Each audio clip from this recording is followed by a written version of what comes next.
एक औरत को आखिर क्या चाहिए होता है। राजा हर्षवर्धन युद्ध में हार गए। हथकड़ियों में जीते हुए पड़ोसी राजा के सम्मुख पेश किए गए।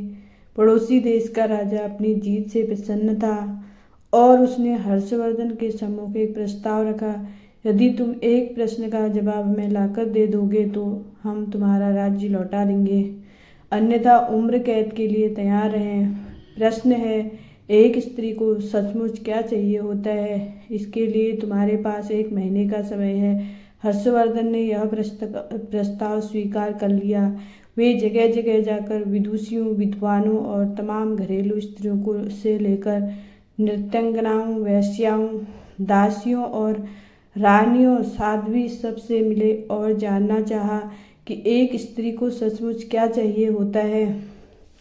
किसी ने सोना, किसी ने चांदी, किसी ने हीरे जवाहरात, किसी ने प्रेम प्यार, किसी ने बेटा, पति, पिता और परिवार, तो किसी ने राजपाट और संन्यास की बातें की, मगर हर्षवर्धन को संतोष न हुआ। महीना बीतने को आया और हर्षवर्धन को कोई संतोषजनक जवाब नहीं मिला। किसी ने सुझाया कि दूर देश में एक जादूगरनी रहती है, उसके पास हर चीज़ का जवाब होता है, शायद उसके पास इस प्रश्न का भी जवाब हो। हर्षवर्धन अपने मित्र सिद्धराज के साथ जादूगरनी के पास गए और अपना प्रश्न दोहराया। जादूगरनी ने हर्षवर्धन के मित्र की ओर देखते हुए कहा, मैं आपको सही उत्तर बताऊंगी, परंतु इसके एवज में आपके मित्र को मुझसे शादी करनी होगी। जादूगरनी बुढ़िया तो थी ही बेहद बदसूरत थी। उसके बदबूदार पोपले मुंह से एक सड़ा दांत झलका जब उसने अपनी कुटिल मुस्कुराहट हर्षवर्धन की ओर फेंकी। हर्षवर्धन ने अपने मित्र को परेशानी में नहीं डालने की खातिर मना कर दिया। सिद्धराज ने एक बात नहीं सुनी और अपने मित्र के जीवन की खातिर जादूगरनी से विवाह को तैयार हो गया। तब जादूगरनी ने उत्तर बताया, स्त्रियां स्वयं निर्णय लेने में आत्मनिर्भर बनना चाहती हैं।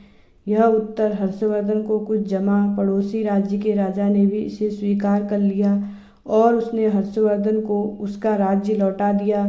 इधर जादूगरनी से सिद्धराज का विवाह हो गया। जादूगरनी ने मधुरात्रि को अपने पति से कहा, चूंकि तुम्हारा हृदय पवित्र है और अपने मित्र के लिए तुमने कुर्बानी दी है, अतः मैं 24 घंटों में 12 घंटे तो रूपसी के रूप में रहूंगी और बाकी के 12 घंटे में अपने सही रूप में। बताओ तुम्हें क्या पसंद है? सिद्धराज ने कहा, प्रिय, यह निर्णय तुम्हें ही करना है। मैंने तुम्हें पत्नी के रूप में स्वीकार किया है और तुम्हारा हर रूप मुझे पसंद है। जादूगरनी यह सुनते ही रूपसी बन गई। उसने कहा, चूंकि तुमने निर्णय मुझ पर छोड़ दिया है तो मैं अब हमेशा इसी रूप में रहूंगी। दरअसल मेरा असली रूप ही यही है। बदसूरत बुढ़िया का रूप तो मैंने अपने आसपास से दुनिया के कुटिल लोगों को दूर करने के लिए धरा हुआ था। अर्थात सामाजिक व्यवस्था ने औरत को परतंत्र बना दिया है, पर मानसिक रूप से कोई भी महिला परतंत्र नहीं है। इसीलिए जो लोग पत्नी को घर की मालकिन बना देते हैं वे अक्सर सुखी देखे जाते हैं। आप उसे मालकिन भले ही न बनाएं, पर उसकी जिंदगी के एक हिस्से को मुक्त कर दें, उसे उस हिस्से से जुड़े निर्णय स्वयं लेने दें। आप औरत के बारे में क्या सोचते हैं? कमेंट करके ज़रूर बताएं। हमारे चैनल को सब्सक्राइब करें, हमें सपोर्ट करें। Thanks for watching.